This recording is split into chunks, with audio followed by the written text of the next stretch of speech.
Hello hello hello hello everyone, कैसे हो आप सभी लोग। उम्मीद करता हूँ ठीक होंगे, बढ़िया होंगे, अच्छे होंगे। हम डिस्कस करने जा रहे हैं फिजिक्स का chapter number 1 light as a mind map revision. हम कह सकते हैं रिवाइज करने के लिए, यानी ताकि आपको 25 से 30 मिनट में पूरा चैप्टर एक बार रिकॉल हो जाए। एग्जामिनेशन के पहले आप देख सकते हो और अभी आप देख के रिकॉल कर सकते हो सारी चीज़ें। क्वेश्चंस अगर अलग करवा देंगे ताकि आपको ये अलग दिखे, वो अलग दिखे।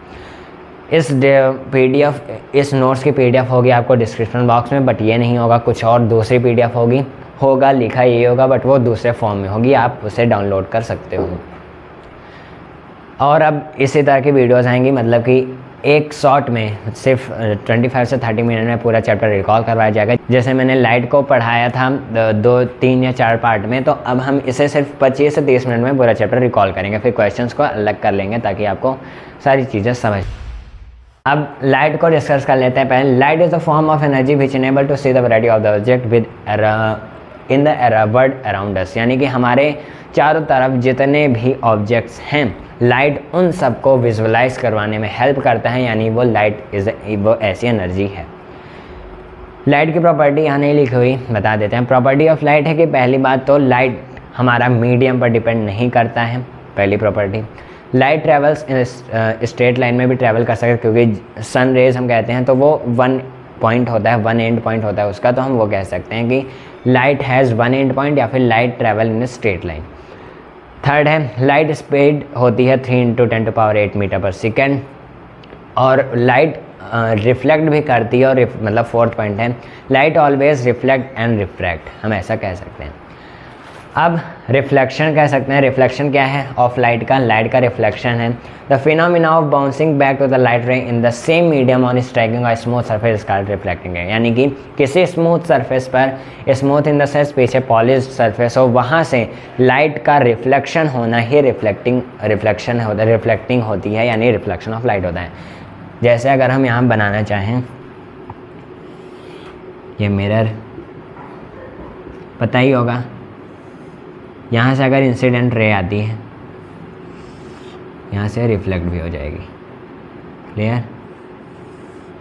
अब हमने स्टार्टिंग में जब पहली वीडियो बनाई थी, आपको ये नोटिस करवाया था, ये बताया था कि लाइट सिर्फ पॉलिश सरफेस से रिफ्लेक्शन नहीं होता, क्योंकि लाइट रिफ्लेक्शन होता है तभी हमें वो चीज़ दिखती है। मैंने बताया था लाइट जब रिफ्लेक्शन होता है तभी वो हमें वो चीज़ें दिखती हैं।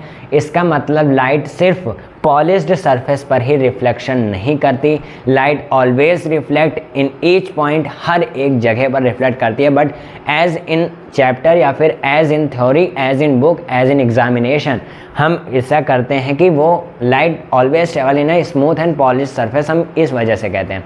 बिकॉज अगर कोई भी चीज़ का अगर रिफ्लेक्शन नहीं होगा तो हमें वो रेज, मतलब वो ऑब्जेक्ट हमें दिखेगा ही नहीं। हम कहते हैं ना कि वो वहाँ पर दूर का एक कोई इंसान है या फिर है कोई भी है, तो वो हमें हमारी आंखों तक पहुँच रहा है, बट कैसे?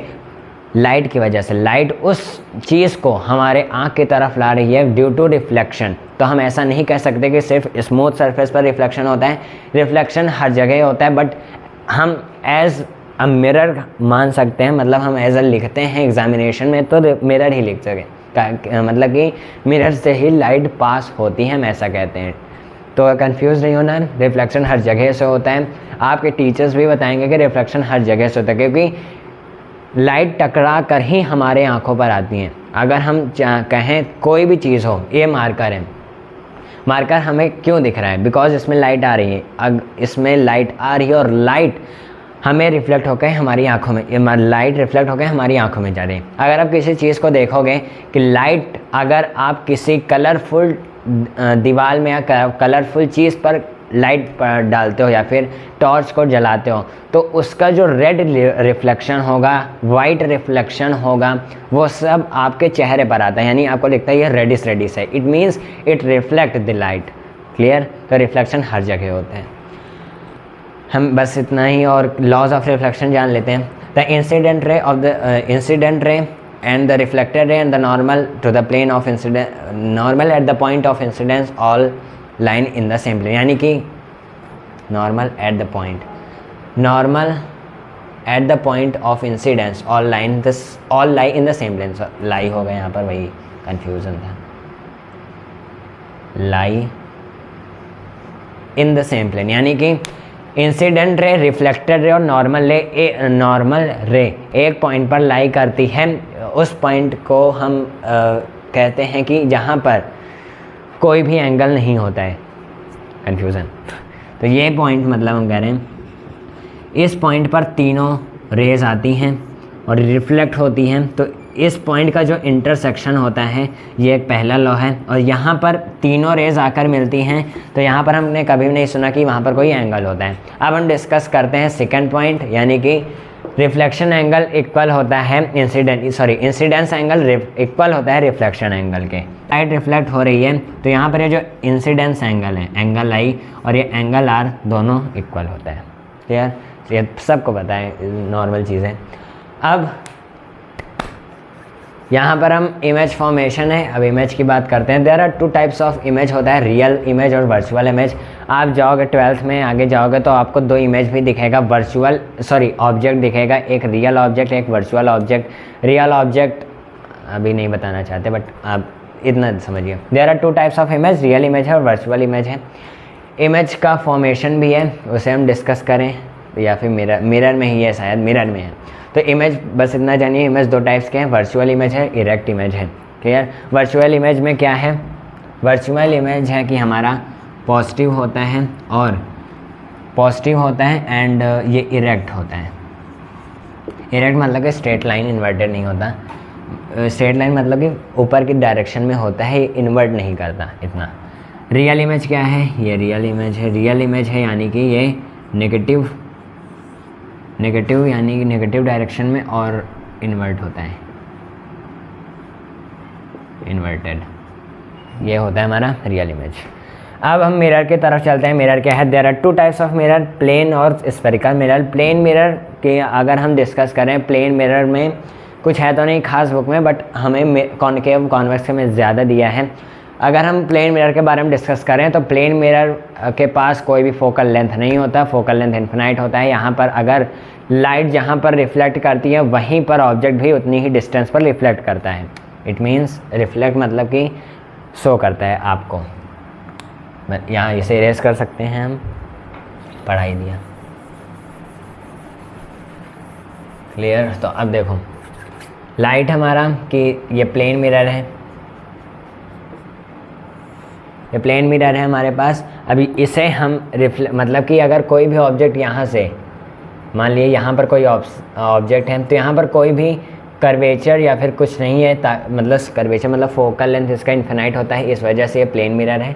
फोकल लेंथ इन्फिनाइट ना होता है, इन्फिनाइट इन द सेंस कि अगर ये ऐसे रे आ रही है तो ये रिफ्लेक्ट नहीं करे, रिफ्लेक्ट इन द सेंस कि ये सीधा निकल जाएगी रेज, हम ऐसा कहते हैं, सीधा रिफ्लेक्ट हो जाएगी उसी डायरेक्शन में। ठीक, अब ये है हमारे पास ऑब्जेक्ट, मान लो तो ये जितनी डिस्टेंस पर, मान लो 10 सेंटीमीटर है प्लेन मिरर से, तो यही ऑब्जेक्ट हमारा बनेगा 10 सेंटीमीटर प्लेन मिरर की तरफ। क्लियर? अब सवाल आएगा कि ये तो पॉलिश सरफेस है, रिफ्लेक्ट क्यों नहीं हुआ? बिकॉज ये वर्चुअल ऑब्जेक्ट है, हम बना रहे हैं, रिफ्लेक्ट तो हो गई। रिफ्लेक्ट यहीं डायरेक्शन से आएगा और इसी डायरेक्शन में रिफ्लेक्ट हो जाएगा, अपने आप को यहीं पर पाओगे, लेकिन वर्चुअल वाला यहाँ पर बनेगा। तो ये है हमारा वर्चुअल ऑब्जेक्ट का मतलब वर्चुअल इमेज होगा यहाँ पर। तो हम अपने आप को वर्चुअल में ही तो देखते हैं, इन्वर्ट थोड़ी हो जाते हैं, है ना? तो हाँ भाई, वर्चुअल इन द सेंस कि हम अपने आप को सामने देखते हैं, क्योंकि उस साइड बन रहा तो वर्चुअल ही होगा।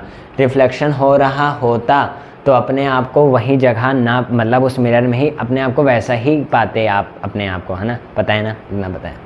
तो यहाँ पर अगर 10 सेंटीमीटर पर ऑब्जेक्ट होगा तो 10 सेंटीमीटर पर इमेज भी बनेगी प्लेन मिरर में, इसलिए फोकल लेंथ इन्फिनाइट होता है। अब आपको एक चीज़ अगर बताना चाहें तो 12th में, लेकिन कि जिस साइड से जितनी स्पीड से ऑब्जेक्ट मिरर की तरफ जाएगा उतनी ही स्पीड से इमेज मिरर की तरफ जाएगा, यानी दोनों आपस में कोलाइड करेंगे। अगर इमेज ऑब्जेक्ट दूर जा रहा तो इमेज भी दूर जाएगी, उतनी ही डिस्टेंस पर उतनी ही स्पीड से। अब ज़्यादा नहीं बताना चाहते, बट अगर एक चीज़ और, अगर प्लेन मिरर किसी v स्पीड से जा रहा तो इमेज हमारा 2v स्पीड से जाएगा। अभी पता नहीं चलेगा, 12th में है तो छोड़िए। अब डिस्कस करते हैं हम स्फेरिकल मिरर के बारे में। स्फेरिकल मिरर बेसिकली एक स्फीयर टाइप का पार्ट होता है जो आउटर रिफ्लेक्शन आउटर से कवर्ड होता है, पॉलिशिंग होती है ताकि अंदर से रिफ्लेक्शन हो सके। कॉनकेव मिरर है कि स्फेरिकल मिरर जिसका रिफ्लेक्टिंग सरफेस कर्व्ड होता है toward the centre of sphere. अब आपको कॉनकेव और कॉन्वेक्स में दिक्कत होती होगी कि कॉनकेव मिरर कैसे बनता है, कॉन्वेक्स कैसे बनता है, कहाँ पर गोला से रिफ्लेक्ट होता है, मतलब कहाँ से बाहर से रिफ्लेक्ट होता है, कहाँ पर अंदर से रिफ्लेक्शन होता है। तो कॉनकेव मिरर बेसिकली ये जानिए कि अगर कोई स्फीयर है, सॉरी ज़्यादा बड़ा, कोई स्फीयर है इस तरह से और हमने इसे पॉलिश कर दिया है पूरा, मतलब कॉनकेव मिरर ये है कि हमने एक स्फीयर लिया, उसको पूरी तरह से पॉलिश कर दिया and we are cutting this, हम इसको कट कर रहे हैं। अब इस हिस्से को आप हटाकर इसे कहोगे कि हमारा कोई भी स्फेरिकल मिरर जो आउटर सरफेस में पॉलिश्ड होता है और रिफ्लेक्शन इनर सरफेस से होता है, वो है हमारा कॉनकेव मिरर।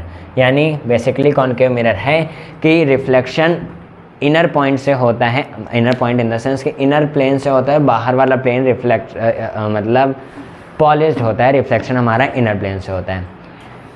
और कॉन्वेक्स मिरर में इसी तरह। अब आपके सवाल हैं कि यहाँ पर अगर ये ऐसे बना, यहाँ पर रिफ्लेक्शन हुआ तो ये कॉन्वेक्स मिरर नहीं होगा, क्योंकि आपने स्कूल में कैसे पढ़ा होगा, इस तरह से नहीं पढ़ा होगा कॉन्वेक्टिव मिरर को, इस तरह से कॉनकेव मिरर को पढ़ा होगा। अगर यही चीज़ उल्टा कर दिया जाए तो ये कॉनकेव मिरर ही होगा, तो ये कॉनकेव मिरर ही है। आपने कॉन्वेक्स मिरर को पढ़ा होगा इस तरह से,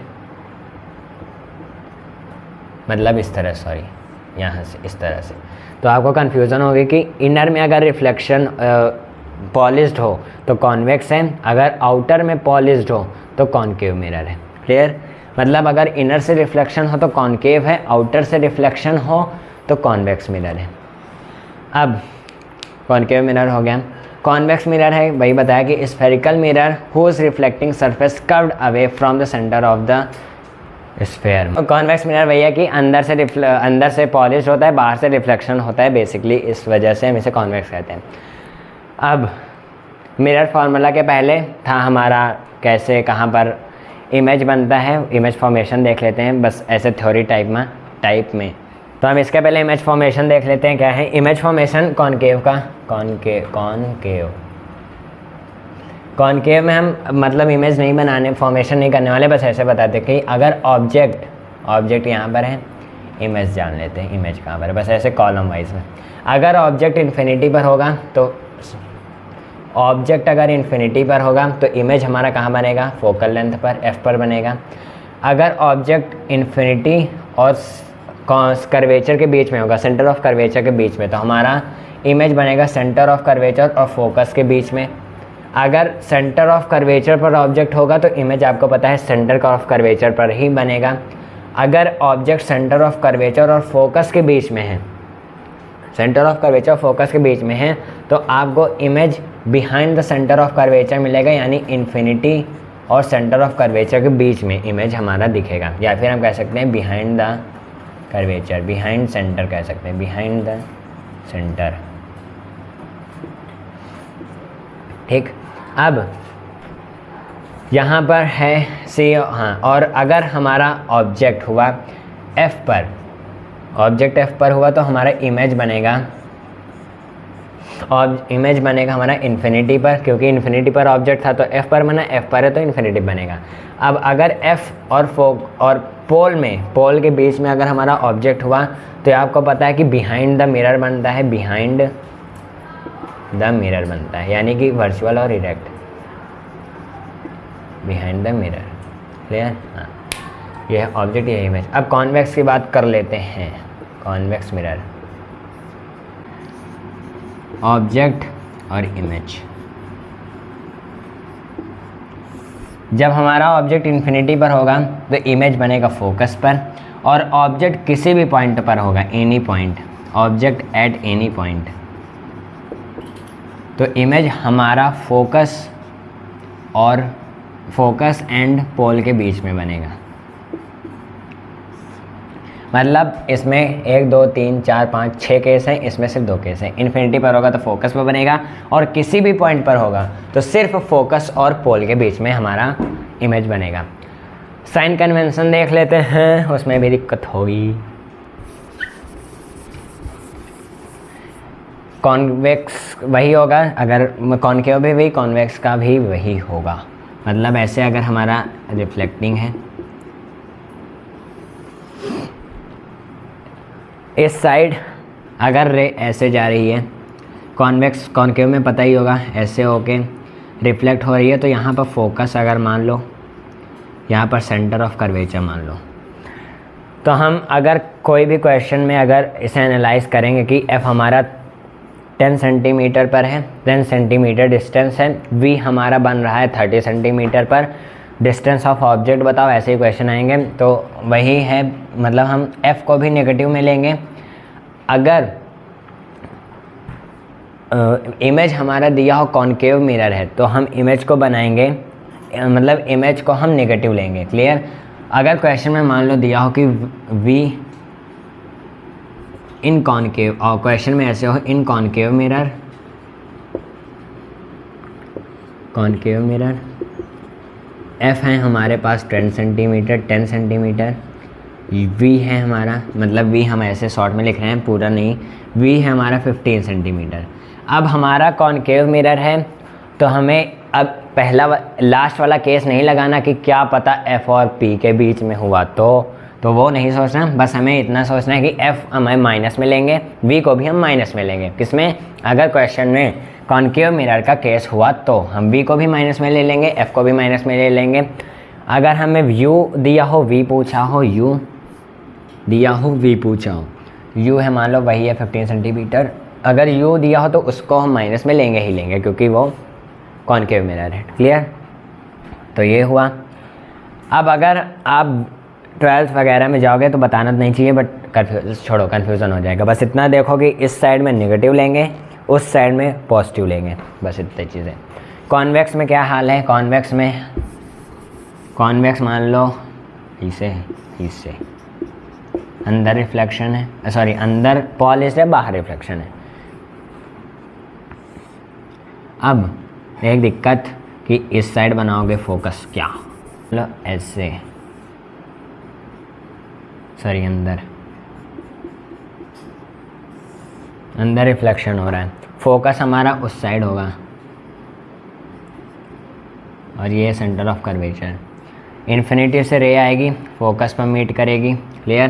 तो इस साइड हमारा u हमेशा नेगेटिव में होगा, f पॉजिटिव में लेंगे। सिर्फ हमारा इसमें u नेगेटिव होता है और इमेज भी पॉजिटिव लेंगे क्योंकि इमेज हमारा f पर बनेगा या तो f और p के बीच में बनेगा, बस।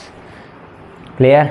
हाँ, तो ये साइन कन्वेंशन था कि f हमारा नेगेटिव पॉजिटिव, ये सारी चीज़ें। अब ये हुआ, ये हो गया, ये हो गया। और ये है कि कॉनकेव फॉर्मेशन इन्फिनिटी पर एफ पर, इन्फिनिटी और सी के बीच में, सी और एफ के बीच में, सी पर है तो सी पर, मतलब ऐसे सारी चीज़ें। अब मिरर फार्मूला, बेसिक सा फार्मूला और मैग्नीफिकेशन फार्मूला भी है। मिरर फार्मूला हमारे पास है 1/f = 1/v प्लस 1, वही है 1/u प्लस 1/v। इसमें ये बस इतना फार्मूला है कि एफ है फोकल लेंथ, ऑब्जेक्ट डिस्टेंस है u, ऑब्जेक्ट डिस्टेंस, v है इमेज डिस्टेंस।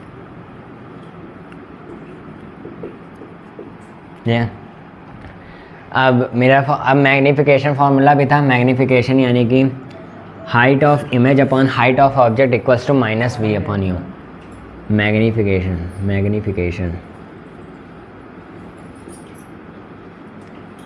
मैग्नीफिकेशन छोटा सा नोट्स में आपको मिल जाएगा।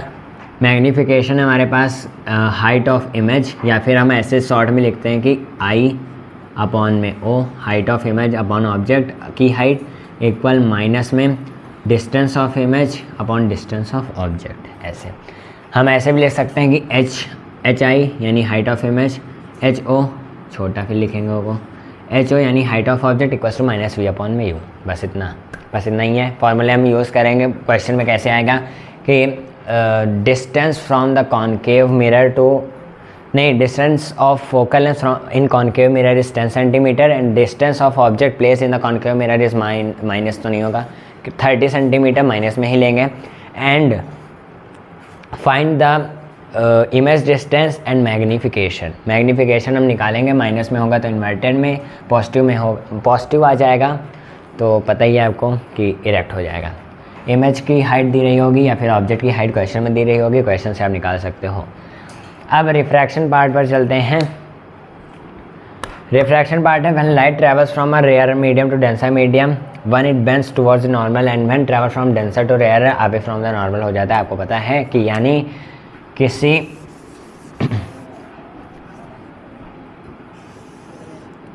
रेयरर है मान लो डेंसर, अगर ये नॉर्मल हम पहले मान लेते हैं, दिक्कत ना हो, अगर यहाँ से रे आती है, क्लियर, यहाँ से डायरेक्टली आती है तो ये बेंड होती है टुवर्ड्स द नॉर्मल रेयर से डेंसर में। अगर यही चीज़ हम यही देख लेते हैं, ये इधर से इधर जा रही तो रेयर टू डेंसर में, अगर ये इधर से इधर जा रही है तो डेंसर टू रेयर में वही चीज़ है। अब अगर आप मान लो 12th में जा रहे हो, जाओगे तो है ही, तो यहाँ पर है कि अगर यहाँ से किसी चीज़ को हम रिफ्लेक्ट करवाएं या फिर डेंसर से रेयरर हम मानते हैं उस जगह पर, डेंसर से रेयरर जा रही है तो ये कई कंडीशन में रिफ्रैक्ट नहीं होती, रिफ्लेक्टर होती है, उसे हम क्रिटिकल एंगल बोलते हैं। आप मत जानिए, उसे छोड़िए, बस इतना जानिए कि रेयरर से डेंसर में जाएगी तो reflect towards the normal and refract toward outward, मतलब बैकवर्ड, अरे यार अवे फ्रॉम द नॉर्मल, ये होता है। अब लॉज ऑफ रिफ्रैक्शन को देख सकते हैं कि incident ray normal and the reflected ray on the same plane, मतलब कि इंसिडेंट रे, नॉर्मल रे और रिफ्रैक्टेड रे तीनों सेम प्लेन पर होते हैं, एक पॉइंट पर मीट करते हैं, जैसे रिफ्लेक्शन के केस में था।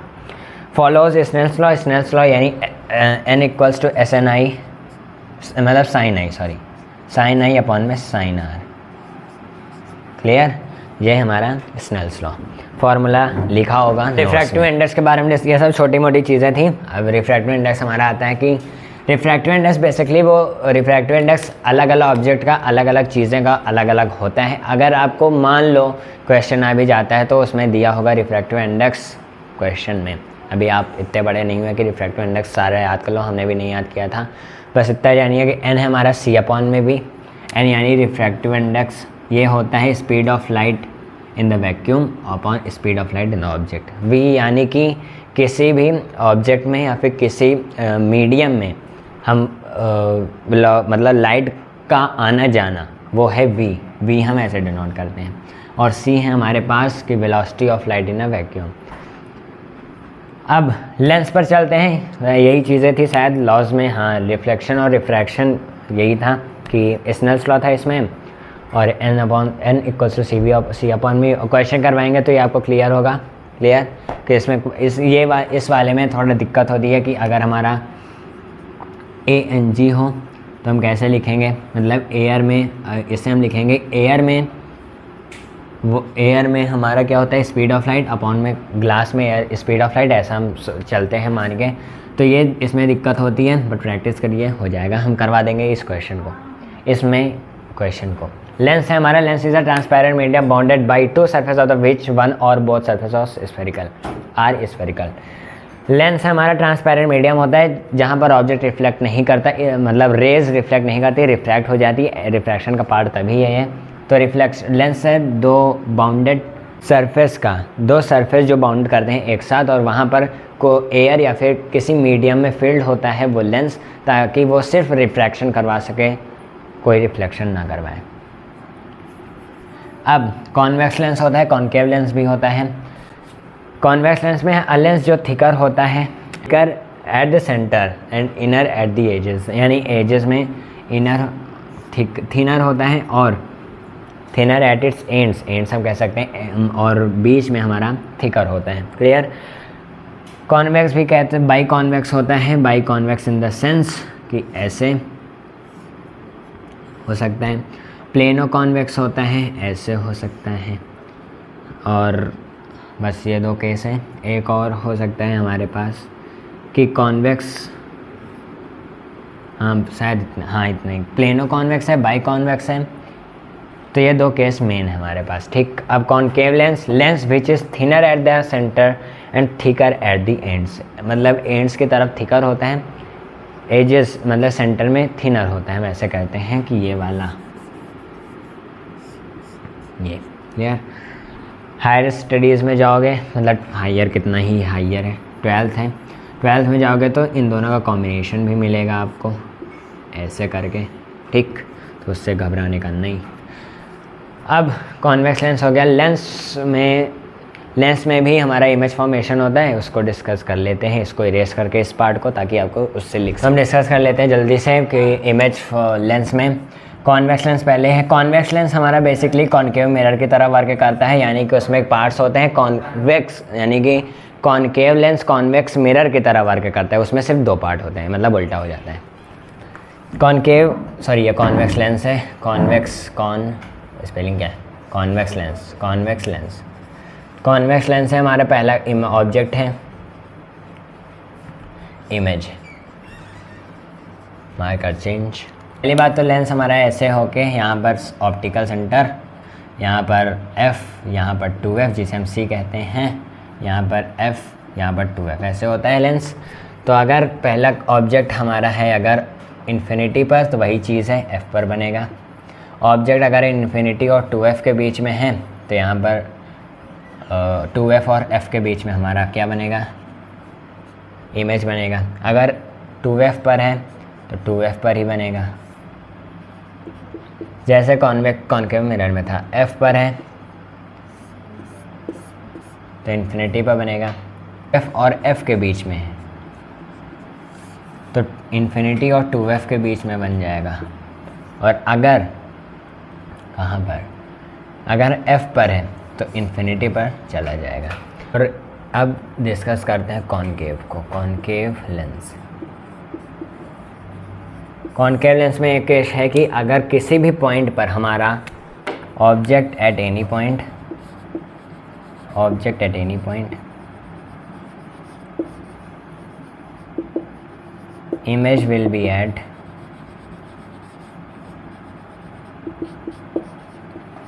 at कहाँ पर, F and O, between image will be between F and O, clear. यहाँ पर एक केस नहीं लिखा, अगर F और O के में है, F या O में है तो हमारा इमेज बिहाइंड द ऑब्जेक्ट बनेगा, बिहाइंड द ऑब्जेक्ट। हम यहाँ पर ये नहीं कहेंगे बिहाइंड द लेंस, क्योंकि यहाँ पर रिफ्लेक्शन होता ही है, बिहाइंड द ऑब्जेक्ट बनेगा, क्लियर हो गया। अब अगर आप फार्मूला डेरिवेशन कहोगे तो ये सिर्फ शॉर्ट वीडियो है एज अ रिकैप के लिए बस, और डेरिवेशन तो है कहाँ, एक अलग से भी पार्ट में वीडियो आई है, आप लेंस के डेरिवेशन और कॉनकेव मिरर का, कॉन्वेक्स मिरर का डेरिवेशन देख सकते हो, वहाँ पर सीधी तरीके से बताया गया है। उन सब सारी चीज़ों का बॉक्स में, डिस्क्रिप्शन बॉक्स में हम लिंक दे देंगे। Lens formula 1/f = 1/v - 1/u। छोटी सी दिक्कत होती है यहाँ पर कि माइनस की जगह प्लस हो, प्लस की जगह माइनस होता है। यहाँ पर v होना चाहिए ताकि आपको याद रहे, और यहाँ पर u रहने दो। अच्छा, मतलब अगर 1/f = 1/v + 1/u है तो यहाँ पर 1/f = 1/v - 1/, यानी u हमारा माइनस में लिखा जाएगा। इसमें मैग्नीफिकेशन क्या है, मैग्नीफिकेशन लेंस में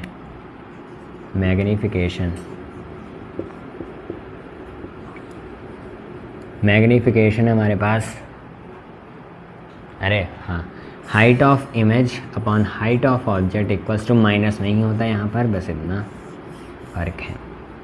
लेंस में कैसे क्वेश्चंस आते हैं कि लेंस में आता है, लेंस में हम नेगेटिव साइन कैसे रखेंगे, ये भी साइन कन्वेंशन। ये लेंस है, मान लो कोई भी कॉन्वेक्स या कॉनकेव हो, तो यहाँ पर अगर इस साइड में है इंसिडेंट रे तो हम इस साइड को पॉजिटिव लेंगे, इधर ही रिफ्लेक्ट होगा तो इसे हम नेगेटिव लेंगे, बस इतना फ़र्क है। तो अगर हो क्वेश्चन में तो हम हमेशा F को नेगेटिव ही लें, हम क्वेश्चन करवाएंगे तो आपको बताएंगे डिटेल में, अभी तो ऐसे कन्फ्यूज़न होगा। तो बस इतना है हमारे पास इस चैप्टर में, एज अ रिकैप कह लें, 30 मिनट में हमने कंप्लीट करवाया है। तो बेसिकली होप आपको सारी चीज़ें समझ में आ गई, एज अ छोटी वीडियो थी, रिकैप था तो आपको करवा दिया। तो मिलते हैं अगली वीडियो में। Keep learning, keep supporting. Thank you very much.